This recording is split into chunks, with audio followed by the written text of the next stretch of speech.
dit prophétesse. Donc ici, là, Dieu est en train de parler de certains groupes de personnes.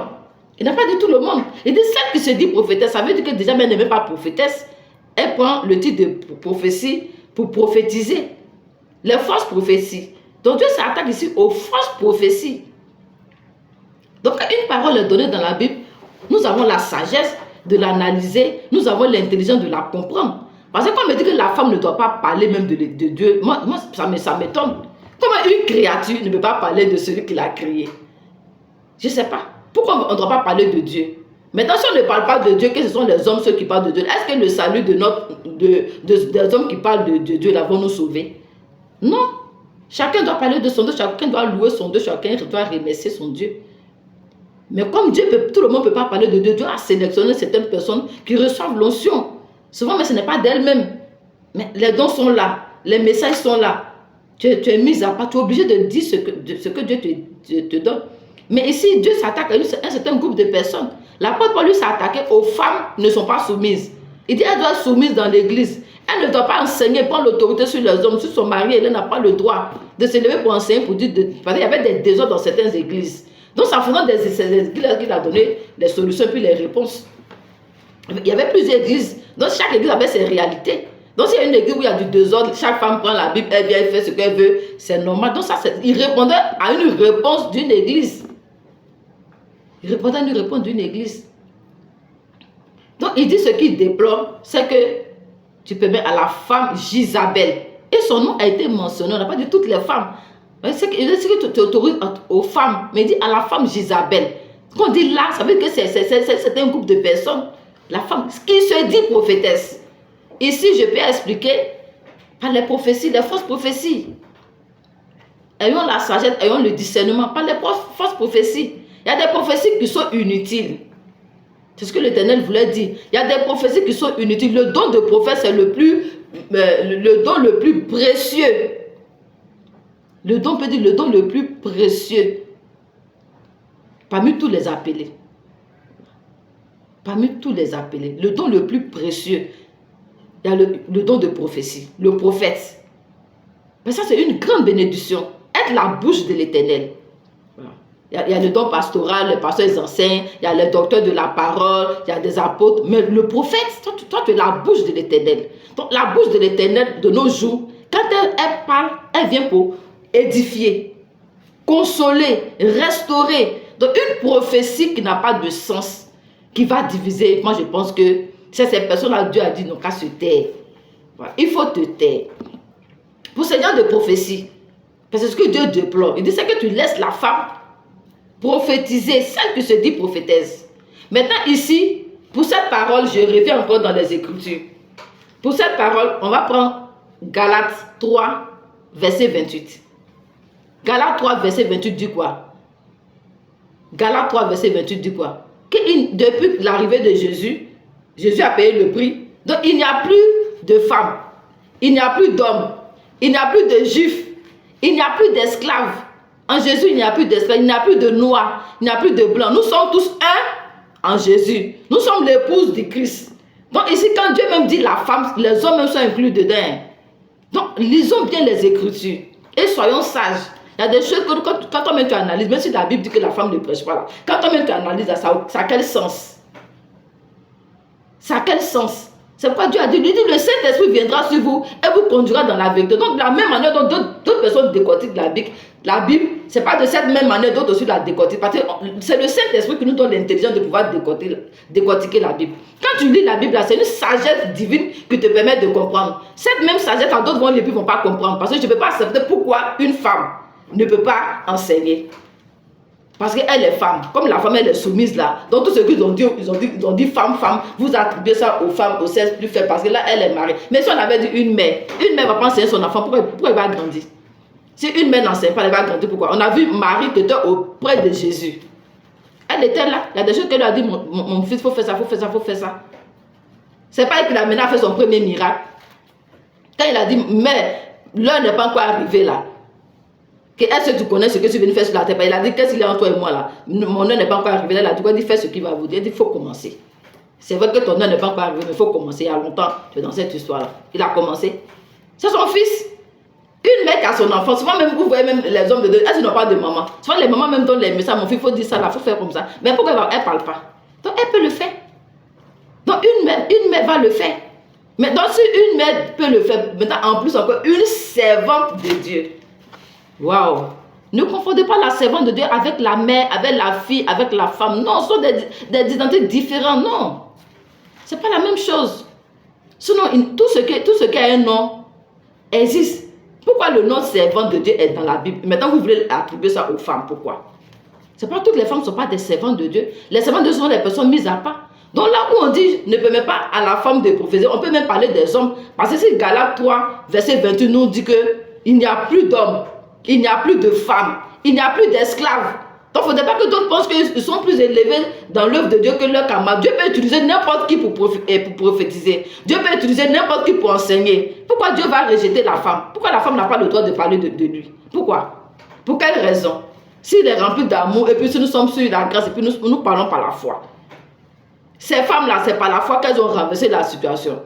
Au temps où les femmes n'avaient pas le droit d'hériter de leur papa. Elles ont renversé ça par la foi, elles ont dit que ce n'est pas normal. Et qu'elles ont plaidé, qu'elles ont démontré, le roi était avec elles, malgré la loi. C'est pour dire que la foi est venue pour abolir la loi. Parce que par la foi, on dit nous sommes sauvés par la foi. Donc une femme même peut se lever par la foi et puis prophétiser. Et puis enseigner. Parce qu'elle croit en son Dieu. Et le fait de croire, Dieu va commencer à venir habiter en elle. Il y a des femmes qui ont plus de foi. Par la foi, elle va rencontrer son Dieu. Et tu vois que Dieu va faire une autre personne qui est une servante de Dieu. Il y a des gens qui ont suivi Jésus, qui avaient la foi, qui étaient avec lui. Donc cette foi-là a fait d'être des personnes distinguées. C'est par la foi que nous prêchons, c'est par la foi que nous sommes là. Donc si les femmes sont condamnées à ne pas enseigner, c'est qu'il n'y a aucune femme qui a la foi. Pour quelle raison? Elle ne peut pas avoir la foi. On a vu, c'est vrai que Jésus a choisi les apôtres, mais les femmes l'ont suivi. Ces femmes qui le suivaient, elles parlaient. Elles ont reçu des enseignements. Quand on prend, comment on appelle ça, mais Luc 10, 38, 42, Marie et Marthe. Marie et Marthe. Certaines personnes disent même que la femme, sa place est dans le foyer. La place de sa femme est dans le foyer. Pourquoi la place de la femme est forcément dans le foyer? Parce que tout ce que Jésus, toutes les femmes qui ont suivi Jésus, Jésus n'a pas marié une femme. C'est ce que je ne comprends pas. Pourquoi la place de la femme là est dans le foyer? La Bible est claire, on dit celle qui brûle se marie. Celle qui veut se marier, qu'elle se marie. Celle qui se marie fait bien. Ce n'est pas un péché. Celle qui se marie fait bien. Mais celle qui n'est pas mariée fait encore mieux. Parce qu'elle qui n'est pas mariée, celle qui est mariée s'intéresse des choses de son mari. Mais celle qui n'est pas mariée s'intéresse des choses de Dieu. Pourquoi une femme qui ne doit pas prêcher, qui n'est pas mariée, s'intéresse maintenant des choses de Dieu, si elle n'a pas le droit d'enseigner? Pour quelle raison? Une fois qu'elle n'est pas mariée, elle ne s'appelle plus femme. Elle change carrément de titre. Donc si elle est une servante de Dieu, elle est une servante de Dieu. Donc quand on parle de ce que la femme ne doit pas faire, ne mettez pas les servantes de Dieu là-dedans, non. Ici, quand on dit de ne pas, Apocalypse parle de ne pas prêcher, de ne pas prophétiser, il parle de fausses prophéties. Il y a des prophéties qui divisent, il y a des prophéties qui détruisent, il y a des prophéties qui n'ont pas de sens. Bon, une prophétie comme ça qui vient pour dire non, tes enfants sont sorciers. Ils sont venus dans ta maison, donc ils ont foutu ta maison, il faut vendre la maison. Et tu vends ta maison. Pour finir l'argent, quand tu finis de vendre la maison, il y a un monsieur qui m'a raconté son histoire. Et il a vendu sa maison parce que la prophétie dit que ses enfants sont sorciers, ils sont venus dans la maison. Et il vend sa maison. Maintenant, après avoir fini de vendre cette maison-là, l'argent qu'il a reçu, il a délapidé. Les maladies passées par là. Et aujourd'hui, il se retrouve à zéro. Aujourd'hui, il est en train de coucher de quelqu'un qui a sa maison. Bon, ça c'est quelle prophétie ça? Ça c'est quelle prophétie? La prophétie l'a détruit. Mais la prophétie pourrait aussi annuler la malédiction puis permettre à ce monsieur d'être dans sa maison. La prophétie pourrait faire ça. Jésus a dit quoi à Pierre? Il dit, je voyais Satan te dribbler, mais j'ai prié pour toi. C'est la prophétie du Nouveau Testament, c'est comme ça. Elle vient pour consoler. Il y a des prophéties qui détruisent, qui divisent. Monsieur et madame peuvent venir à une prière, une veillée comme ça avec un enfant. Souvent, mais c'est l'enfant peut-être d'un homme qu'on veut aider, soit son père ne vit plus. Ou bien souvent, mais c'est l'enfant de l'un des deux. Ça s'appelle l'enfant de madame ou bien l'enfant du monsieur. Ainsi parle de l'Éternel, cet enfant est un sorcier. Toi, tu as fini de prophétiser, on t'a acclamé, mais tu as détruit la vie de cet enfant. Tu viens de détruire la vie de cet enfant. C'est ces personnes-là que Dieu dit, je déplore, qu'on les laisse prophétiser. Ça, c'est pas bon. Donc, dans le corps pastoral, on doit enseigner ça. Vous devez arrêter, ça vous qui prophétisez, c'est pas normal. Si tu as vu que cet enfant a un souci, tu peux après la prière demander aux parents que tu veux causer un enfant. Et il faut l'aider. Sans même dire quelque chose, Dieu va te bénir pour ça. Parce que là, tu sauves une âme. Si vraiment tu as vu que Mais le plus souvent, vous voyez, mais vous ne pouvez pas délivrer. Ça que le problème. Donc, quand vous ne pouvez pas délivrer, vous êtes obligé d'accuser l'enfant et vous avez fini de travailler comme ça, c'est fini. Et il est fou, hein. Il a dit que l'enfant est sorcier, puis c'est fini comme ça. Il faut te taire. Si tu ne peux rien apporter à cet enfant-là, il ne faut pas le détruire. Parce que là, cet enfant-là, il va être l'objet de tous les disputes dans ce foyer-là. Si c'est l'enfant de monsieur, c'est un problème. Si c'est l'enfant de madame, waouh. Ton enfant là, il a là-bas de tel problème. Tu as mis des problèmes sur l'enfant pour l'éternité. Et souvent même cet enfant se retrouve dans la rue. Toi, tu as fini de prophétiser. Non. C'est ces personnes-là que Dieu dit tes œuvres. Quand Dieu parle de la femme aussi, qui prophétise, ça peut être un homme comme une femme. Ce n'est pas forcément la femme. Parce qu'on dit que nous sommes l'épouse. L'église est l'épouse du Christ. Donc quand on dit femme, ça peut être tout le monde. Ça peut être tout le monde. Amen. Ça peut être tout le monde. Maintenant, d'où vient le mot servante? Voilà, servante est dans la Bible. On va aller dans Actes. Acte 2, 17. Acte 2 à partir de 16 dit quoi? C'est de ça qu'il s'agit. Donc tout ce qu'on parle de la femme elle peut être un homme. Parce que si nous sommes l'épouse du Christ, la femme elle peut être un homme. Maintenant, la femme aussi n'a rien à voir avec l'orthographe servante de l'Éternel. Maintenant, les servantes de l'Éternel, elles sont dans la Bible. Cherchez leur origine, parce que c'était prophétisé depuis l'Ancien Testament et c'est venu dans le Nouveau Testament pour la femme. Le jour de la Pentecôte, quand le Saint-Esprit est descendu, il n'est pas descendu que sur les hommes, il est descendu que sur tout le monde. Donc, ces femmes qui ont été remplies du Saint-Esprit-là, elles sont sorties, elles ont commencé à parler en langue. Elles ont commencé à parler, à prophétiser. Peut-être les gens vont dire non, pourquoi autant de Jésus, il ne les a pas laissés enseigner. Comme quand Jésus a appelé les apôtres, elles l'ont suivi si Jésus les a chassés. Jésus ne les a pas chassés. Ici, l'histoire de Marie et Marthe, qu'est-ce que Jésus a dit? Marie et Marthe, vous connaissez très bien cette histoire. Qu'est-ce que Jésus a dit? Qu'est-ce que Jésus a dit pour trancher? Et toutes les femmes qui ont suivi Jésus, elles l'ont suivi pour l'enseignement. Elles n'ont pas suivi pour être mariées. Aucune de ces femmes n'a dit au Seigneur, Seigneur, comme tu dois partir là, fais, je vais me marier. Personne. Parce que sa maman, même avant de commencer son ministère, sa maman était veuve. On n'a plus vu Joseph. Donc, il pouvait marier sa maman. Mais qu'est-ce qu'il va faire? Il laisse sa maman à l'église avant de partir. Il a laissé sa maman à Jean au pied de la croix.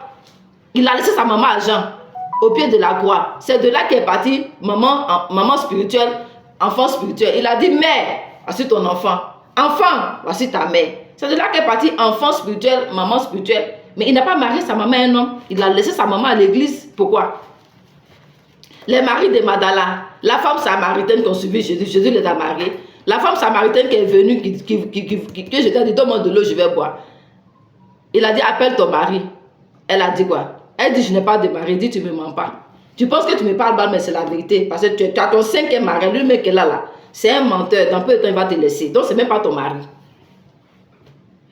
Elle a commencé à évangéliser, mais avant les apôtres. Mais quand elle a suivi Jésus, Jésus est allé la marier. Elle ne s'est pas mariée. On ne parle nulle part de leur mariage. Elle ne s'est pas mariée, on ne parle nulle part de leur mariage. La femme qui a commis l'adultère qu'on devait lapider. Quand elle a suivi Jésus, c'est pas que des maris, on voulait la lapider là-bas. Mais quand elle a suivi Jésus, non. Jésus n'a pas célébré le mariage de quelqu'un. Il a simplement été invité au mariage de noces. Mais c'est ce passage-là où vous prenez pour dire non, que la femme, Dieu même veut que toutes les femmes soient dans le foyer. S'il veut que les femmes soient dans le foyer, là, les femmes qu'on débutait, elle, là, il allait les mettre dans le foyer. Aujourd'hui, quand on parle de l'église, on voit seulement mariage, femme, celle qui est mariée. Même quand on parle de la femme, on va attribuer ça aussi aux servants de l'Éternel. Non. Non. Il n'a marié aucune femme. Il a été simplement invité. C'est que ce n'est pas lui qui a célébré. Mais ici là aussi, c'est un autre message. C'est que tu peux te marier. C'est un bon truc de se marier. Voilà. C'est un bon truc de se marier. Mais quand tu te maries, fais un effort pour inviter le Saint-Esprit dans ton mariage. Donc ici, quand Dieu change l'eau en vin, c'est une manière d'inviter le Saint-Esprit dans le mariage de ces personnes-là. Voilà, le vin qui signifie l'onction dans leur mariage. Sinon, ce n'est pas lui qui a célébré. Chacun peut se marier.